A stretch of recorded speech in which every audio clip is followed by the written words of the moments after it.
A batting helmet is worn by batters in the game of baseball or softball. It is meant to protect the batter's head from errant pitches thrown by the pitcher. A batter who is hit by a pitch due to an inadvertent wild pitch or a pitcher's purposeful attempt to hit him may be seriously, even fatally, injured. Early concepts. In 1905, Mogridge created the first crude protective headgear and was granted patent No. 780,899 for a head protector. Quote, "This first attempt at a batting helmet was said to look like an inflatable boxing glove that wrapped around the hitter's head." Roger Bresnahan, Hall of Fame catcher who was injured after being struck in the head with a pitch, developed a leather batting helmet in 1908 which he began using. The helmets were not so much helmets as they were protective earmuffs. They did not protect the actual head of the batter but rather protected the ear and temple region. In 1908, Chicago White Sox shortstop Freddie Parent wore a head protector of some sort, and Chicago Cubs first baseman manager Frank Chance did the same thing in 1913, though Chance's headgear was little more than a sponge wrapped in a bandage. Quote, "In 1914, minor leaguer Joe Bosk, playing for the Utica Utes, wore a protector after being severely injured when he was struck in the head by a pitch in 1911. The first known case of a manager issuing head protectors to his players on a large scale was Philadelphia Phillies manager Pat Moran, who gave cork-cushioned hats to his players in 1921.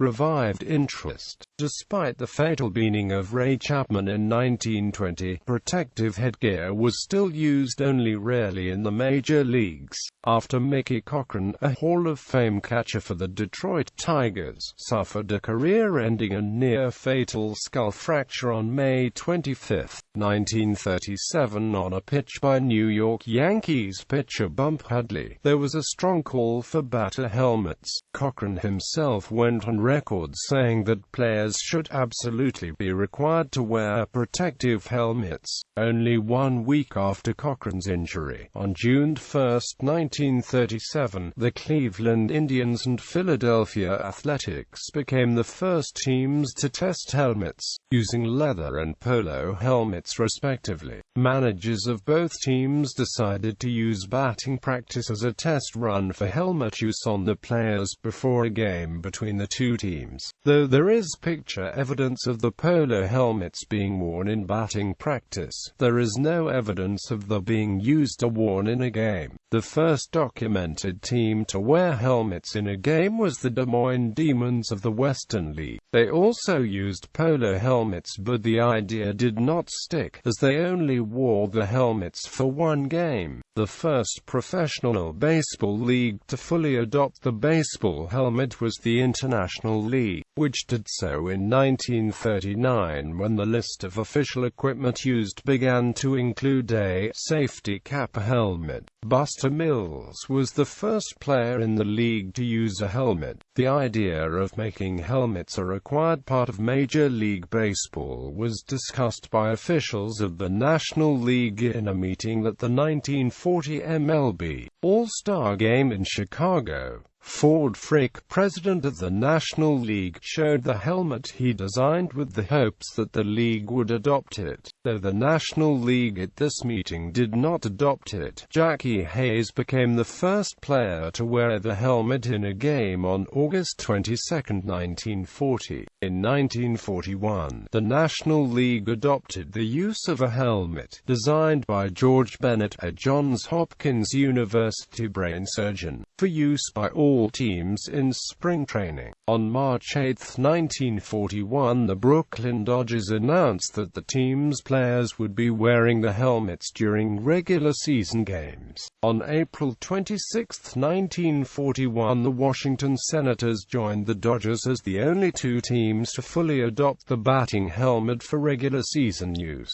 The New York Giants on June 6 and the Chicago Cubs on June 24 also joined the list first of teams to fully adopt the use of protective helmets during games, though many thought this would be the time when support would be strong enough to develop widespread usage. Again, tradition won out, and it was not until 1953 that the Pittsburgh Pirates mandated the players wear helmets. The helmet required by Pittsburgh general manager Branch Rickey was created by Charlie Muse and was based on the hard hats used by miners. Soon after, the Ottawa Citizen wrote that major league clubs are becoming quite interested in a new type of plastic protective cap which has been put on the market recently. Quote, "This became even more prevalent when on August 1, 1954, the first baseman for the Milwaukee Braves, Joe Adcock, was struck with a pitch on his head. The player was wearing a helmet and, though he was taken off the field on a stretcher, he was fine as his helmet took the brunt of the impact and was visibly dented." In the early 1950s, the governing body of Little League Baseball mandated the use of protective headgear during games for all players. In 1956, the National League followed suit and required the use of batting helmets by all players on all teams. After Little League Baseball announced a better helmet for the use of all players, the American League passed the rule on March 1, 1958, which required all players to wear helmets. However, though unlike in the NHL in the same era, helmets were widely accepted, it was not until December 1970 that Major League Baseball enforced strictly mandatory use of the batting helmet for all batters. Veteran players, however, were given the option of choosing to wear a helmet or not, as they were grandfathered into the rule. The last Major League player who did not wear a helmet while batting was Bob Montgomery, who last played for the Boston Red Sox in 1979. Modifications. In 1960, Jim Lemon became the first player to wear the new Little League helmet in a Major League game. These helmets were made with ear flaps on both sides and were capable of withstanding a ball traveling at up to 120 miles per hour. 1 month later, Jimmy Piersall became the second player to wear the helmet in the major leagues, with the helmet being worn league-wide in Major League Baseball. Alterations began in 1961. On July 23, 1961, catcher Earl Batty was hit in the face with a pitch, fracturing a bone, and 10 days later returned to the field with a makeshift ear flap to protect the injured area, though he only wore it for one game because he complained of difficulty seeing while wearing it. Tony Oliver also wore a makeshift face protector during batting practice, as did the Twins' Jimmy Hall in the 1965 World Series. In 1964, the Phillies' Tony Gonzalez was the first to wear a batting helmet with a pre-molded ear flap. Prior to this, ear flaps had been improvised. Gonzalez was in the league top 10 in hit by pitchers, and the special helmet was constructed for his use. Shortly after this, Major League Baseball adopted the use of a helmet with a pre-molded ear flap. Ron Santo was also an early pioneer of wearing ear flap helmets at the major league level. Upon returning to action after having his left cheekbone fractured by a pitch in 1966. Although helmets with ear flaps were common in amateur sports, they were slow to gain popularity at the professional level. Some batters felt that seeing the ear flap out of the corner of an eye was distracting. Tony Conigliaro was wearing a helmet without an ear flap when he was seriously injured by a pitch in August 1967. In 1978, the next significant helmet remodeling took place when the Pirates' Dave Parker wore a hockey mask at the plate after he broke his cheek and jaw bones in a collision at home plate. This lasted only one game, and Parker then tried to use a helmet with an attached two-bar face mask mask, usually used for football helmets. He also tried a helmet with a Dungard 210 model face mask screwed into his helmet. Other notable players to utilize a modified batting helmet include Gary Raynick, Ellis Valentine, Terry Steinbach, Charlie Hayes, David Justice, Kevin Seitzer, Terrence Long, a minor leaguer Tony Roth.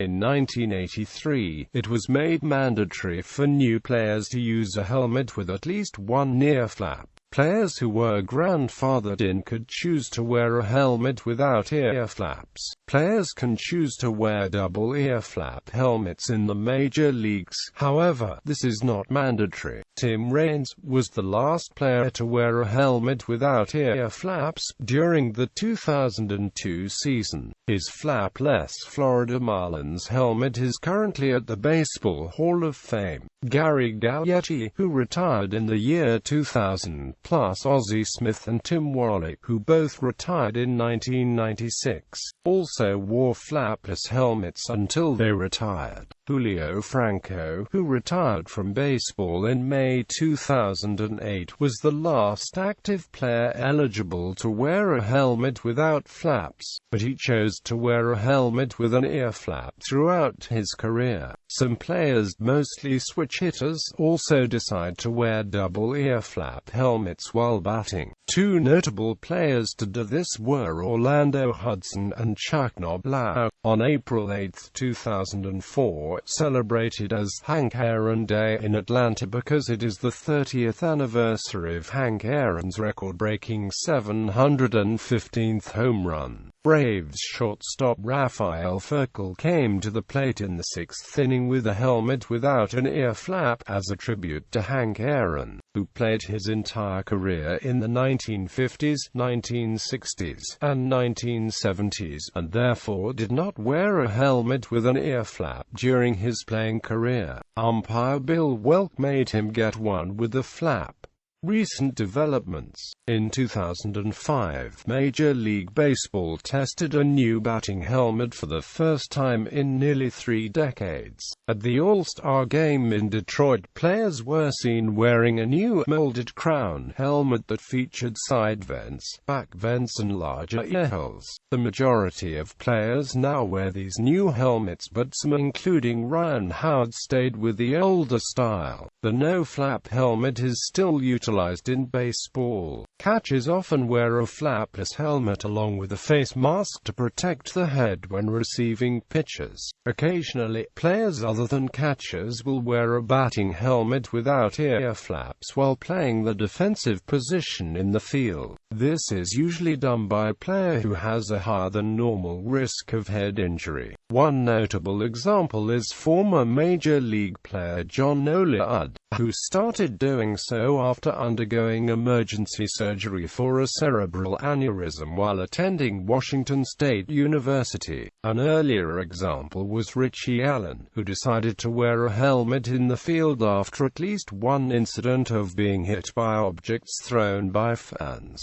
Major League bat boys, bat girls and ball boys, ball girls are required to wear a helmet rather than a cap while performing their duties while on the field of play. They are allowed to use the no-flap helmet for this purpose, and most do. Some Major League catchers also continue to use the no-flap helmet, wearing it backwards along with the mask. Following the death of Tulsa Drillers first base coach Mike Coolbaugh after being hit by a batted ball, there has been debate as to whether base coaches should wear helmets. Following the incident, the Oakland Athletics' Rene Lackman decided to wear a helmet out to his third base coaching position. After the 2007 season, Major League Baseball made it mandatory for coaches to wear helmets with the 2008 season, although some coaches, such as the Los Angeles Dodgers' Larry Bowa, have disagreed with the decision. In 2009, Major League Baseball decided to take action and protect players from the increasing number of concussions and head injuries.